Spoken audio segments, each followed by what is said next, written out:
गुरुवे नमः।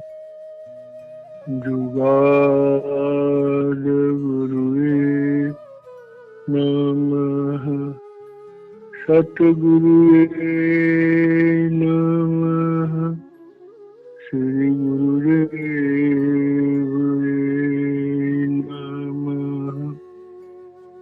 परम पिता परमेश्वर और गुरु साहिबान के रहमो करम से हम सब भाई बहन स्पिरिचुअल टॉक चैनल पर सत्संगों का आनंद ले रहे हैं। ये सत्संग श्री गुरु ग्रंथ साहिब के अंतर्गत सुखमनी साहिब के पदों के माध्यम से किए जा रहे हैं। आज हम श्लोक नंबर 8 का पद नंबर 7 लेंगे।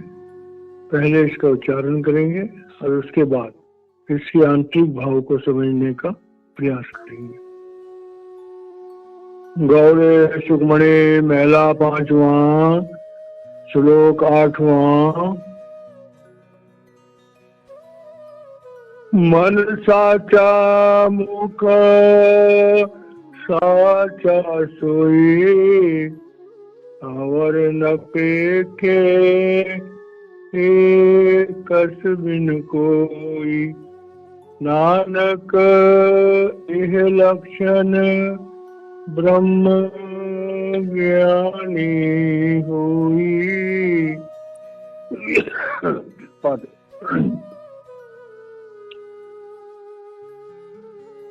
ब्रह्म ज्ञानी की कीमत नाही।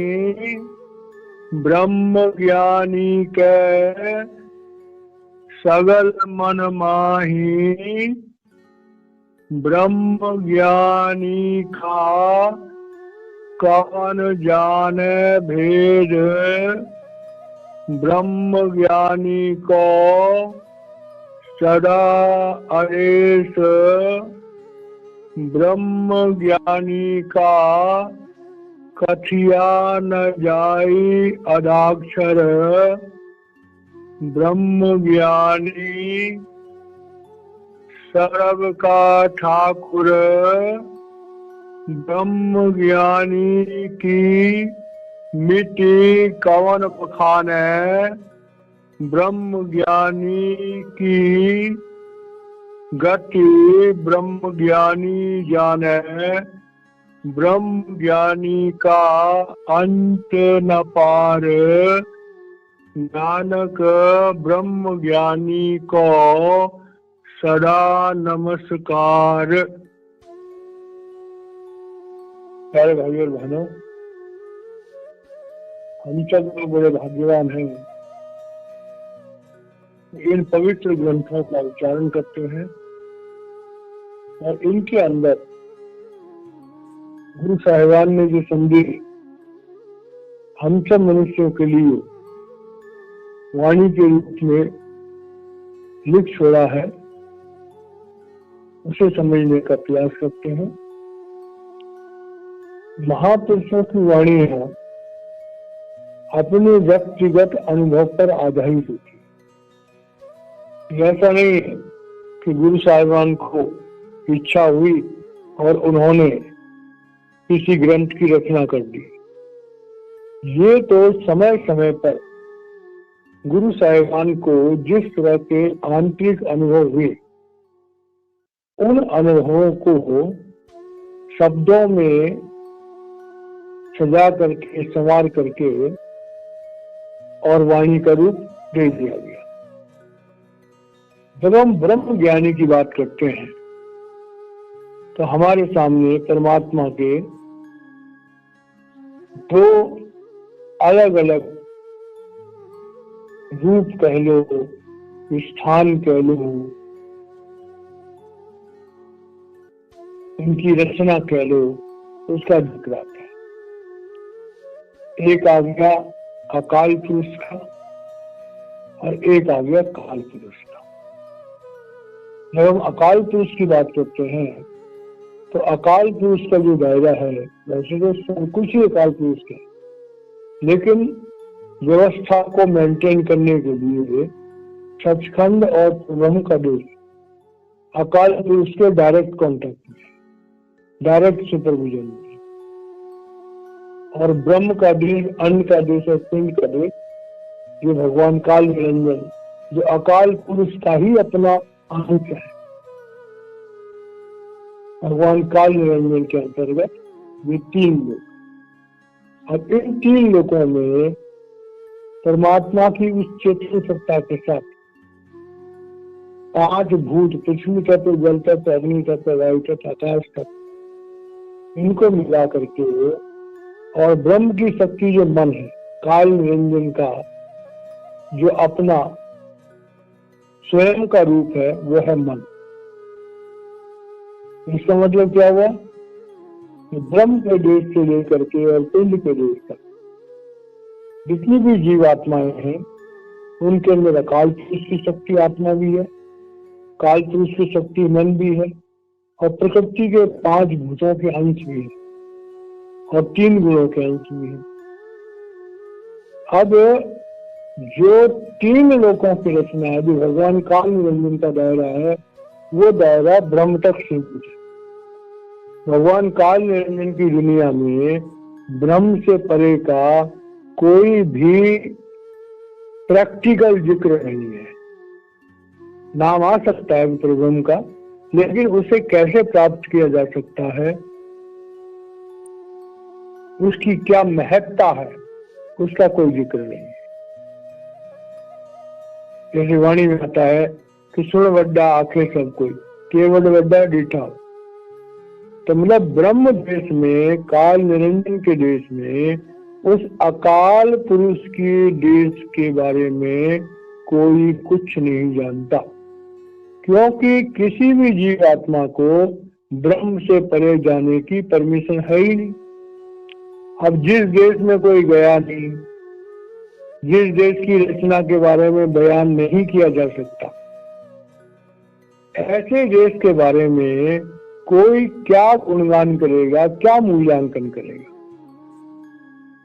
मेरे गुरुदेव कहा करते थे कि जमीन पर रेंगने वाले कीड़े, आसमान पर उड़ने वाले कबूतरों के, या जो बड़े पक्षी होते हैं जो सैकड़ों किलोमीटर जाकर के उड़ जाते हैं, उनकी सिफत के बारे में, उनके गुणों के बारे में, उनकी क्या कीमत है, उसके बारे में क्या जान सकते हैं? जमीन पर रेंगने वाला एक कीड़ा आकाश में उड़ने वाले पक्षियों के जीवन के बारे में क्या बता सकते हैं? कुछ नहीं बता सकते, क्योंकि जमीन पर रेंगने वाला कीड़ा तो पृथ्वी पर एक छोटे से हिस्से में अपना जीवन बिता लेता है। अब हम जो इंसान हैं, हमें ये मनुष्य शरीर दिया गया है। इस मनुष्य शरीर में आत्मा भी है, परमात्मा भी है, मन भी है। लेकिन होता क्या है, सारी जिंदगी भर जब से हम पैदा होते हैं, हमें समझाया जाता है कि भाई पहले विद्या अध्ययन करो, अपने शरीर की संभाल करो, शरीर को तंदुरुस्त बनाओ, मन को तंदुरुस्त बनाओ, विद्या अध्ययन करो। जब विद्या अध्ययन कर दिया तो नौकरी हासिल करो, नौकरी हासिल कर दी तो शादी कराओ, शादी करा दी तो बच्चे पैदा करो। अब बच्चे पैदा हो गए, इनको पढ़ाओ लिखाओ, इनके लिए जमीन जायदाद बनाओ, और करते कराते एक दिन जो है मौत का दिन आ जाता है और हमारी जिंदगी खत्म हो जाती है। बहुत कोई प्रयास करेगा तो थोड़ा बहुत धर्म शास्त्रों का अध्ययन कर लेगा, थोड़ा बहुत देवी देवताओं के बारे में अपने धर्म शास्त्रों में जो उनका विवरण लिया गया है, उसके बारे में मानसिक तौर पर जानने का प्रयास करेगा। बस यहीं तक इंसान की पहुंच है, यहीं तक इंसान की दौड़।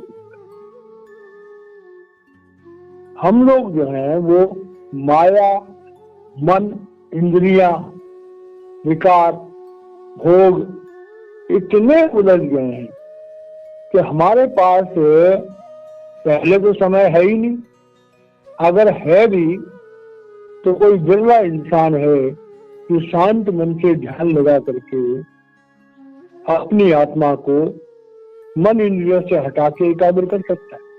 ये बड़ा मुश्किल का।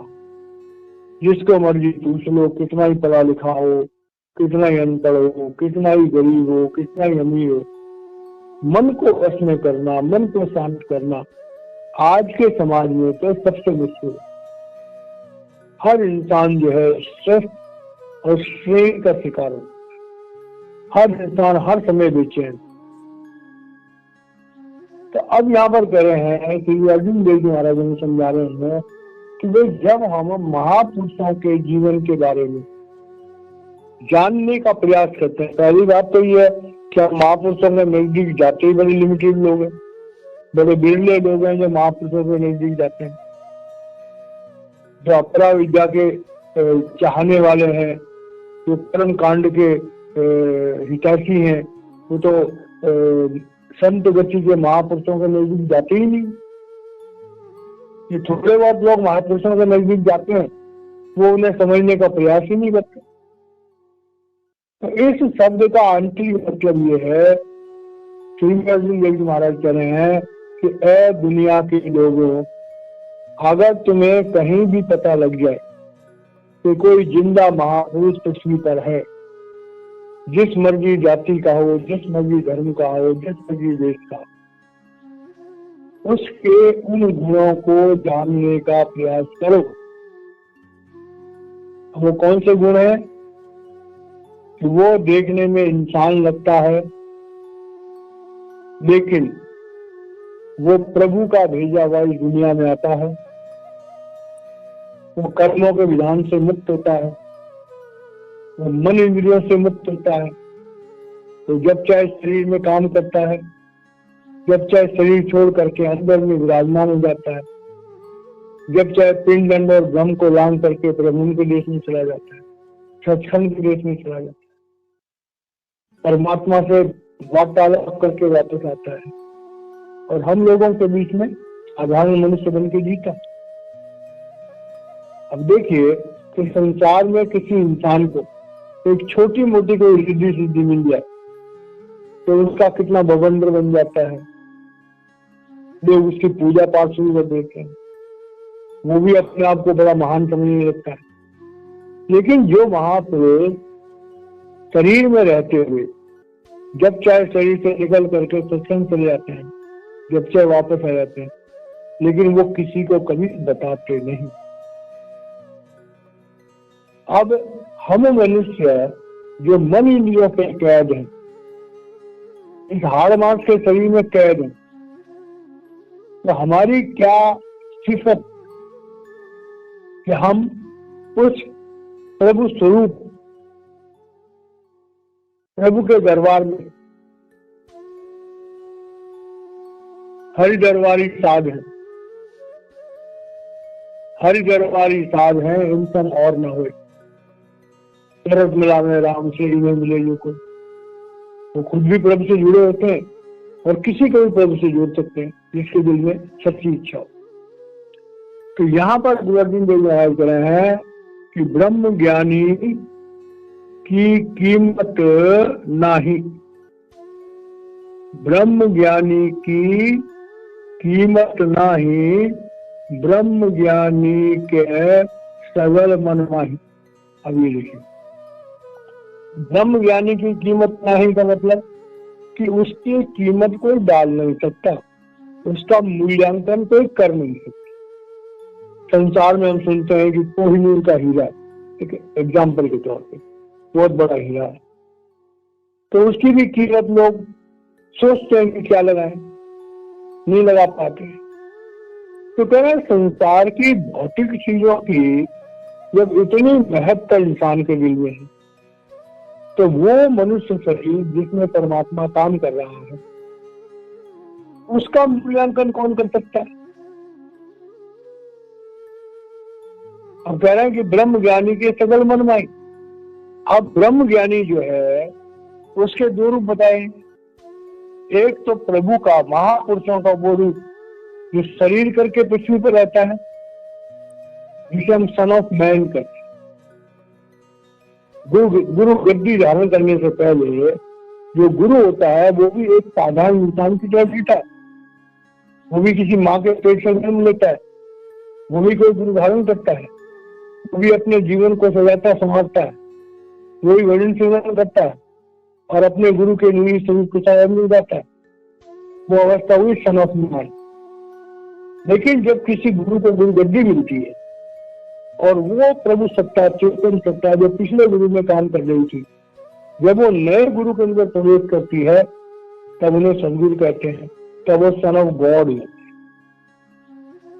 तो कहने का मतलब क्या है कि भाई जो महापुरुष हैं उनके अंदर जो मन, उनके अंदर भी है, लेकिन मन उनका गुलाम।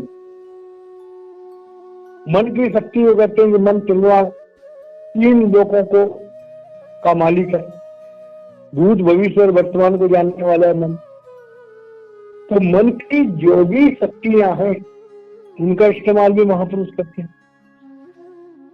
महापुरुषों का मन जो है वो उनका गुलाम होता है। मतलब अगर वो तीन लोगों में रहते हैं तो तीन लोगों की समस्त शक्ति उनकी दासी होती है, और वो चौथे लोग में जाते हैं तो मन का भी गुरु होता है।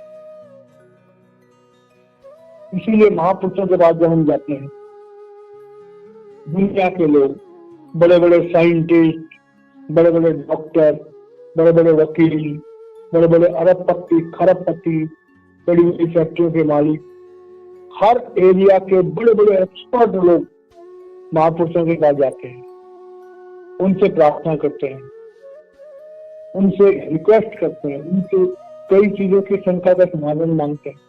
अब सवाल पैदा होता है कि महापुरुषों में कोई सारी विद्याएं थोड़ी पढ़े होती हैं, लेकिन नहीं, क्योंकि मन की समस्त शक्तियां उनकी दासी होती हैं, इसलिए वो सब कुछ जानते हैं। उनकी सारी अदृश्य शक्तियां उनके द्वारा काम करती हैं। कई धर्मशास्त्रों में जिक्र आता है महापुरुषों के बारे में कि महापुरुष अगर किसी इंसान को छू ले तो उनके स्पर्श मात्र से उस इंसान की मति दुरुस्त हो सकती है, उसके रोग दूर हो सकते हैं। महापुरुष अगर मन की तरंगों से, अपने तवज्जो से अगर किसी इंसान के बारे में सोच ले तो वो जहां भी दुनिया में होगा उसका मन शांत हो जाएगा। महापुरुष जहां चाहे वहां प्रकट हो सकते हैं, वो सर्वशक्तिमान होते हैं, वो सर्वव्यापी होते हैं, वो मन की दुनिया के समस्त ज्ञान को जानते हैं। तो श्री गुरु अर्जुन देव जी महाराज कह रहे हैं कि भाई हम गुरु को समझते क्या है। बाहरी तौर से कहते हैं गुरु बड़ा भला मानुस है, बड़ी नम्रता है गुरु में। जब उसके ज्ञान को सुनते हैं तो भाई गुरु बड़ा ज्ञानी है। लेकिन गुरु क्या है ये कोई विरला इंसान जान सकता है। इसी बात को भगवान कृष्ण ने भी गीता में कहा कि अवजानन्ति माम मूढ़ा मानुषी तनुमाश्रितम परम भावम अजानन्तो मम भूत महेश्वरम। दुनिया के लोग मुझे मेरे इस शरीर, मेरे इस बाहरी रूप से जानने का प्रयास करते हैं, लेकिन वो मूर्ख लोग नहीं जानते कि इस शरीर के अंदर जो परमात्मा की अकाल पुरुष की सत्ता काम कर रही है वो अद्वितीय है।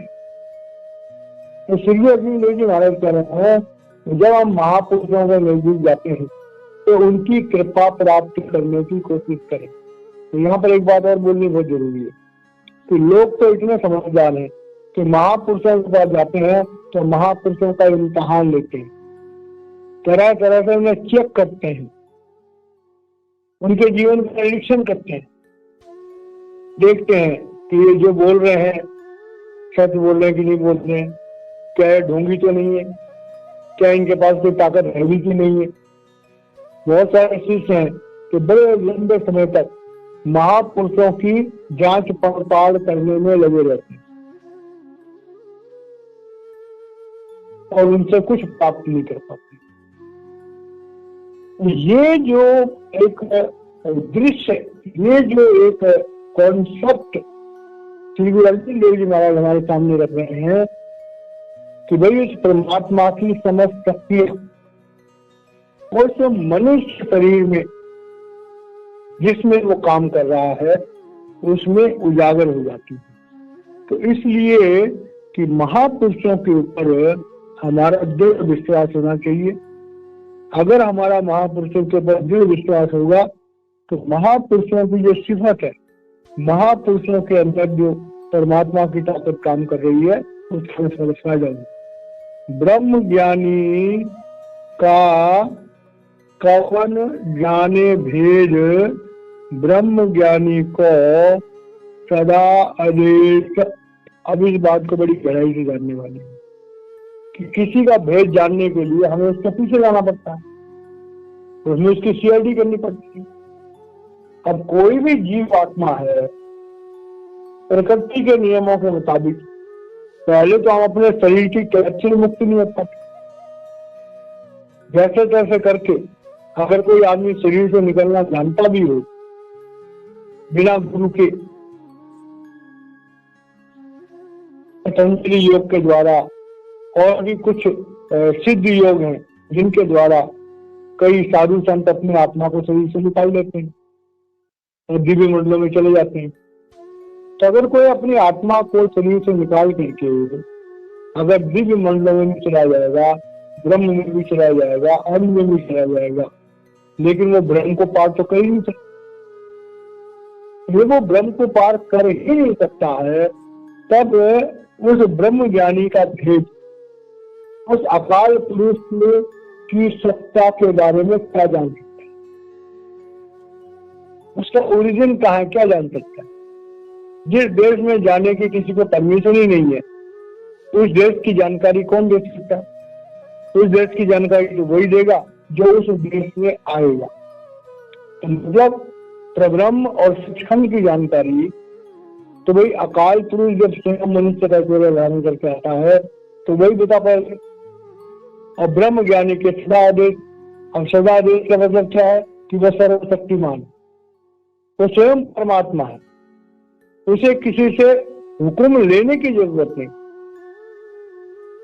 तीन लोग की जो सत्ता है, अगर उन्हें कोई भी चीज चाहिए तो उन्हें अकाल पुरुष से आदेश लेना पड़ता है, हुक्म लेना पड़ता है। लेकिन जो अकाल पुरुष स्वयं है, उसे किसी से हुक्म लेने की क्या जरूरत है? वो तो स्वयं मालिक है, राजा है। राजा को किससे पूछे?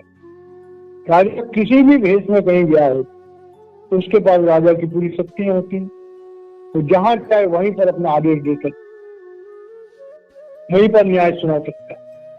इसीलिए जब महापुरुष दुनिया में आते हैं तो वो काल के नियमों को एक तरफ रख देते हैं, प्रकृति नियमों को एक तरफ रख देते हैं। महापुरुष जब दुनिया में आते हैं तो उनकी कृपा से अगर किसी पत्थर को चाहे तो मनुष्य जन्म दे सकते हैं, किसी पेड़ पौधे को चाहे तो मनुष्य जन्म दे सकते हैं, किसी कीड़े मकोड़े को चाहे तो मनुष्य जन्म दे सकते हैं, किसी जानवर को चाहे किसी का मनुष्य जन्म दे सकते हैं। मनुष्य में किसी भी मनुष्य को चाहे तो मोक्ष दे सकते हैं, चाहे वो कितना ही पापी हो। इसका जिक्र जो है सारे धर्मशास्त्रों में आता है। तो यहाँ पर श्री अर्जुन देव जी महाराज कह रहे हैं कि भाई पहचानो, वो जो महापुरुष दुनिया में आया हुआ है, सदगुरु के रूप में आया है, उसे पहचानो, पहचानने की कोशिश करो। और पहचानने की कोशिश करने का क्या तरीका है कि उस पर विश्वास लाओ, उस पर ईमान लाओ, उस पर भरोसा करो, उस पर श्रद्धा करो। उसे मन इंद्रियों के दायरे में जांच पड़ताल करने की कोशिश मत करो, क्योंकि उसके अंदर परमात्मा की सारी शक्तियां काम कर रही हैं। तो ऐसा जो प्रभु का रूप है उसके बारे में यहाँ कह रहे हैं कि वही ब्रह्म ज्ञानी है। ब्रह्म ज्ञानी का कथिया न जाई अदाक्षर, ब्रह्म ज्ञानी सरब का ठाकुर। अब देखिए यहाँ पर इस बात को क्लियर करते सरब का ठाकुर मतलब सबका दाता, और सरब का ठाकुर कौन है? अकाल पुरुष, परमात्मा की चेतन सत्ता, जो परमात्मा से अलग हुई थी और जिसने अनंत अनंत रूप रखे थे, वही चेतन सत्ता गुरु है। और उस चेतन सत्ता के बारे में अगर हम वर्णन करना चाहें तो हम आधा अक्षर भी नहीं कह सकते, क्योंकि पहले जो जिक्र आया है कि जिस चीज को हम जान ही नहीं सकते, जिस देश में हम जा ही नहीं सकते, उसका हम गुणगान क्या करेंगे। वो तो ये है कि जो पहले महापुरुषों ने बयान किया है, जो धर्मशास्त्र हमारे पास उपलब्ध है, जो धर्मशास्त्र हमारे पास उपलब्ध है, उन धर्मशास्त्रों में महापुरुषों की, ब्रह्म ज्ञानियों की जो सिफत कही गई है, जो उनका गुणगान किया गया है, उस गुणगान के आधार पर हम वर्णन करने की कोशिश कर सकते हैं कि वो तो सबका मालिक है, तो सबका बनाने वाला है। तो जो सबका बनाने वाला है उसका भेद हम कैसे जान सकते हैं? सबका मालिक है। और इस बात को धर्मशास्त्रों में खोल खोल के बताया गया है। भगवान कृष्ण ने भी कहा, न मैं वांसो जीव लोके जीव भूतम सनातनम मना शस्त्राणि इंद्रियाणि प्रकष्टानि कर सके। भगवान कृष्ण कह रहे हैं कि उस अकाल पुरुष के अंशों से ही समस्त ब्रह्मांड जो है वो जीवित है। ईश्वर सर्वभूतानां हृदयदेशे तिष्ठति अर्जुन, कि वो परम पिता परमेश्वर सृष्टि के कण कण में व्याप्त। तो वो जो सबका मालिक है उसके बारे में हम कैसे जान सकते हैं? हमारी जो बुद्धि है वो तो एक सुई की नोक के बराबर भी हम नहीं जानते। तो वो परमात्मा जो करोड़ों अरबों खरबों ब्रह्मांडों का मालिक है, इस पिंड के देश से लेकर सत्संग तक का मालिक। साइंस भी आज कहती है कि करोड़ों ब्रह्मांडों के बारे में साइंस को पता लग गया, लेकिन ऐसे और करोड़ों ब्रह्मांड है जिनके बारे में साइंस आज भी नहीं जानती है। तो मनुष्य जो है वो बाहरी तौर से मन बुद्धि के दायरे पर परमात्मा की सृष्टि को जानने की बड़ी कोशिश करता है। अब उन करोड़ों ब्रह्मांडों में ये पहला ब्रह्मांड है जिसमें हम रहते हैं, पृथ्वी। आज पृथ्वी के बारे में सैकड़ों सालों से, हजारों सालों से लोग अपनी अपनी रिसर्च कर रहे हैं, लेकिन आज भी नहीं जान पाए। इस प्रभु की लीला को देखो, 84 लाख तरह की योनियां बना रखी है। पृथ्वी पर क्या क्या उपलब्ध है, आज तक भी इंसान जो है उसकी पूरी गणना नहीं कर पाया। तो कह रहे हैं भैया वो मालिक है, उसे मालिक समझो और उसके बारे में जांच पड़ताल करने की बजाय उसके तुम शरणागत हो जाओ। जब उसके शरणागत हो जाओगे तभी उससे तुम कुछ फायदा पा सकते हो। ब्रह्म ज्ञानी की मिट्टी कवन बखाने, ब्रह्म ज्ञानी की गति ब्रह्म ज्ञानी जाने। और गति और मति, गति बने होती है, चाल मति बने होती है, तो इनकी महानता का जिक्र। अब उस परमात्मा को जो अलग अगोचर अनामी है, जो सचखंड का वासी है, जिसके एक संकल्प मात्र से करोड़ों ब्रह्मांड बन गए, अब उसकी मति, उसकी श्रेष्ठता, उसकी महानता को कौन बयान कर सकता है? उसकी गति, अब गति के मतलब मूवमेंट हो गया कि वो चेतन सत्ता सृष्टि के कण कण में हर समय व्याप्त है। कोई भी सृष्टि में सचखंड से लेके पिंड के देश तक कोई भी ऐसी चीज नहीं है जिसमें प्रभु की चेतनता विराजमान ना हो। बिना प्रभु की चेतनता के कोई भी जीव अपने अस्तित्व में रह ही नहीं सकता। तो भाई ऐसी उच्च अवस्था उस परमात्मा की, उस चेतन सत्ता की, उस परमात्मा की उस महानता की, उस परमात्मा के उन गुणों की कौन जान सकता है? और ये सारी की सारी चीजें उस मनुष्य शरीर में, वे सारे के सारे गुण उस मनुष्य शरीर में विराजमान होते हैं जिस मनुष्य शरीर में वो परमात्मा काम कर रहा होता है। प्यारे भाई और बहनों, हम लोग जो सत्संग सुन रहे हैं, गुरु का क्या महत्व होता है, गुरु की क्या महानता होती है, कोई विरला भाग्यवान ही जान सकता है। अब यहाँ पर एक संदेश सब लोगों के लिए है कि जो तो किसी जिंदा गुरु में विश्वास रखते हैं और उन्हें पता है कि कोई जिंदा गुरु पृथ्वी पर है, तो भाई उसकी शरण में जाओ और नतमस्तक हो जाओ। अगर श्रद्धा भाव से जाओगे तो जो चाहोगे वो मिलेगा। जो लोग जिंदा गुरु में विश्वास नहीं रखते, तो भाई उनकी जो किताब है, उनके जो पुराने गुरु हैं, जहां पर उनके स्थान है, जो गुरुद्वारे हैं, जो मंदिर हैं, वहां जाओ और पूर्ण रूप से संगत हो, सच्ची भावना से जाओ और ये सोच के जाओ कि जो आज पहले गुरु आए थे वो आज भी मौजूद है। तो अगर हमारी भावना में सच्चाई होगी तो उनसे भी हमें फायदा होगा। तो ये जो धर्म शास्त्र है हमारे विश्वास को मजबूत करने के लिए, क्योंकि असल में तो देखा जाए परमात्मा हमारे अंदर ही है। जब आदमी मुद्दा हक है तो क्या कहें मुद्दा कहाँ है, खुदा है खुद जिसके दिल में पिन्हा, वो ढूंढता खुदा कहाँ।